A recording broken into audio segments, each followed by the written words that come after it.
मैं post office की agent थी पहले। 25 साल तो मैंने किया एजेंट का काम। 15 इयर्स बिफोर चिकनगुनिया हुआ था, तब से तो मैं नीचे भी नहीं बैठ सकती थी। घुटनों में बहुत दर्द होता था, सीढ़ियाँ चढ़ना उतरना तो मुश्किल होता था, कट कट आवाज आती थी उसमें से। अपने जो इम्पोर्टेंट काम रहता है उसके लिए नीचे नहीं बैठ सकते थे। ज्यादा देर भी ऐसे बहुत काम करने के लिए नहीं खड़े रह सकते। बैठ तो सकती थी मगर उठने में बहुत ज्यादा तकलीफ है, उठ नहीं पाती थी। तो फिर किसी को, बाजू वालों को, उनको बुलाना पड़ता था मुझे उठाने के लिए। किसी के सहारे के बिना नहीं चल सकती थी। एक्सरे सभी किया मगर उन्होंने कैल्शियम कम हुआ ऐसे ही लगाया था। तो मैंने बहुत इलाज किए थे, एलोपैथिक लिया था, फिर घर पे एक मसाज वाली आके मसाज भी करती थी, आयुर्वेदिक किया था, पंचकर्म किया था, बहुत सारे इलाज कर कर के तंग आ गई थी मैं, आराम ही नहीं हुआ। मैंने एक बार यूट्यूब पे देखा था तो फिर आप लोगों को फोन किया और मेरी घुटनों की तकलीफ बताई। गोंद सिहाय दिया, 2 ही महीने में फर्क हुआ। खड़े भी रह सकती हूँ, अभी आजकल ज्यादा देर वॉकिंग भी कर सकती हूँ मैं,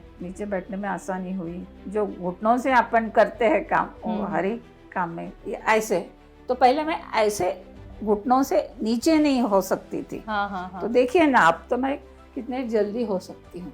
पहले तो मैं बहुत रुक रुक के चलती थी, अब थोड़ा सा ऐसे पकड़ लेने से जल्दी जल्दी चल जाती हूँ। ये देखिए, ये आरती जी हैं, उम्र है इनकी 66 साल। पहले रुक रुक के सीढ़ियों को चढ़ना उतरना होता था, लेकिन अब बिना रुके देखिए हम नीचे तक आ गए हैं। गोंद सिहाय से मुझे बहुत ज़्यादा आराम मिला। मुझे तो 80-90% इम्प्रूवमेंट लगता है। तो हकीम साहब से आप कैसे जुड़ गई मैम? मैंने एक बार यूट्यूब पे देखा था, तो फिर आप लोगों को फ़ोन किया, डॉक्टर साहब को, और मेरी घुटनों की तकलीफ बताई मैंने, और फिर दवाया मंगा के, उससे तो बहुत फ़र्क पड़ा। यानी घुटनों के दर्द की वजह से ही आप हकीम साहब से जुड़े। तो मैंने बहुत इलाज किए थे पहले। कहाँ? ये अपने एलोपैथिक लिया था, फिर घर पे एक मसाज वाली आके मसाज भी करती थी, आयुर्वेदिक किया था, पंचकर्म किया था, बहुत सारे इलाज कर कर के तंग आ गई थी मैं। ये दर्द घुटनों का कब हुआ आपको? जब मुझे एक बार 15 इयर्स बिफोर चिकनगुनिया हुआ था। अच्छा। तब से तो मैं नीचे भी नहीं बैठ सकती थी, अभी तो बैठने लगी थी मैं। और ज्यादा देर खड़ी रह पाती थी?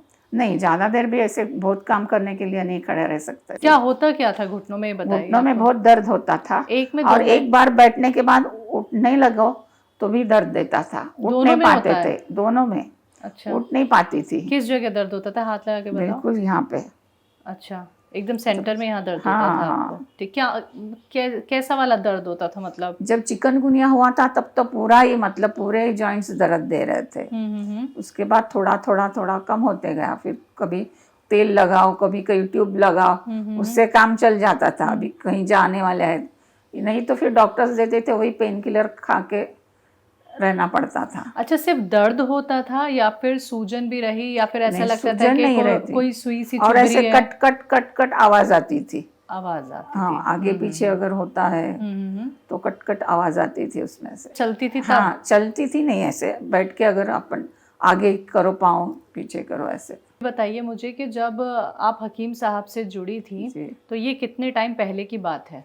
हकीम साहब से जुड़ के मैं 10 मंथ्स हो रहे हैं अभी। अच्छा। तो 10 मंथ्स में मुझे बहुत 2 ही महीने में फ़र्क हुआ।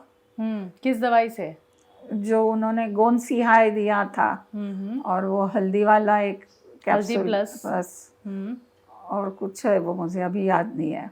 अच्छा, कब तक आपने ये दवाइयाँ ली मैम? जुड़ी हुई तो आप 10 महीने से हैं, लेकिन दवाइयाँ कब से ले रही हैं? तभी से, जब से मैंने फ़ोन किया तत्काल उन्होंने भेज दी दवाई। अच्छा, 10 महीने से ही? हाँ, 10 महीने से। आप गोंद सिया ले रही हैं? गोंद सिहाय ले रही हूँ। और हल्दी प्लस ले रही हैं? हल्दी प्लस, और कुछ था वो एलोवेरा का कुछ टैबलेट्स थे। अच्छा, वो थे। पहले चढ़ने में कितनी परेशानी होती थी, ये दिखाएं।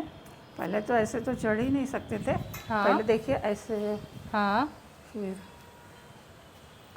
ऐसे हल्का एक पैर, ऐसे। और कितना दर्द होता था? बहुत दर्द होता था मगर चढ़ना तो पड़ता था।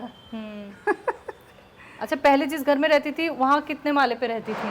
वो 3rd फ्लोर पे था, और सीढ़ियाँ भी 50 के ऊपर थे। अरे बाप रे। वहाँ आप ऐसे ही चढ़ते उतरती थी? तब ये तकलीफ थी? हाँ, बहुत थी। तब थी? अच्छा, तब गोंजिया का इस्तेमाल नहीं किया था? ओ, तकलीफ में ही चढ़ना उतरना। और अभी कितनी तेजी से चढ़ लेती हैं? ये देखिए बिना रुके ये चढ़ती चली जा रही हैं आरती जी। और पहले एक एक कदम आहिस्ता आहिस्ता वो रखती थी और अब सेकंड फ्लोर तक बिना रुके चढ़ जाए मैम। चलिए आइए। तो ये किस वजह से मुमकिन हो पाया? गोंद सिहाय जब से ले रही हूँ तब से। हाँ, और कितने दिनों में आप ऐसे जल्दी जल्दी चढ़ने लगी जब गौनसे का आपने इस्तेमाल किया? कितने दिन में, कितने महीने में? के बाद। 2 महीने के बाद। तो हम आ गए हैं क्या आपके फ्लोर पे? हाँ आ गए। चलिए आइए। तो आ गए हैं हम लोग मैम के घर पे, जहाँ से हमने शुरुआत की थी ये देखने की कि उन्हें कितना आराम मिला हकीम साहब से जुड़ने के बाद घुटनों की परेशानी में। तो आ गए हैं आरती जी हम, और अच्छा लगा हमें कि आप किस रफ्तार के साथ अब ऊपर आ जाती हैं, जहां आप पैरों को रोक रोक के ऊपर तक आती थी। देखिए ये है 66 साल की आरती जी, और दूसरे माले पे इनका घर है। पहले जहां ये रहती थी वहां तो 3 माले चढ़ने होते थे या 4? 3 माले चढ़ने होते थे। वहाँ तो लिफ्ट ही नहीं थी, यहाँ तो लिफ्ट भी है। और कई सालों तक वो तीसरे माले पे चढ़ना उतरना करती थी घुटनों के दर्द में ही। लेकिन जब उन्होंने हकीम साहब के गौनसे का इस्तेमाल किया तो देखिए यहाँ लिफ्ट है इस बिल्डिंग में, तब भी अगर उन्हें सीढ़ियों के सहारे जाना पड़ता है तो आराम से अब वो चली जाती हैं। लेकिन पहले जो तकलीफ़ होती थी सीढ़ियाँ चढ़ने उतरने में, वो अभी आपने देखी। तो ये फ़र्क है देखिए जब गौनसिया का उन्होंने इस्तेमाल किया। ये वो लेडी हैं जिन्हें 10 से 12 साल पुराना घुटनों का दर्द, परेशान थी इस दर्द से। इन्होंने पंचकर्मा एक ट्रीटमेंट होता है वो करवाया, घर में मालिश वाली बुलाई, तो भी इन्हें आराम नहीं मिला। लेकिन जब हकीम साहब से जुड़ी और आज तक जुड़ी हुई हैं, आज तक गौनसिया का इस्तेमाल कर रही हैं, फ़र्क दिख गया था गौनसिया का 1 महीने में ही। लेकिन दोबारा से दिक्कत परेशानी ना हो, या फिर एक डेली रूटीन में गौनसिया आ गया है, इसलिए वो गौनसिया छोड़ नहीं रही हैं।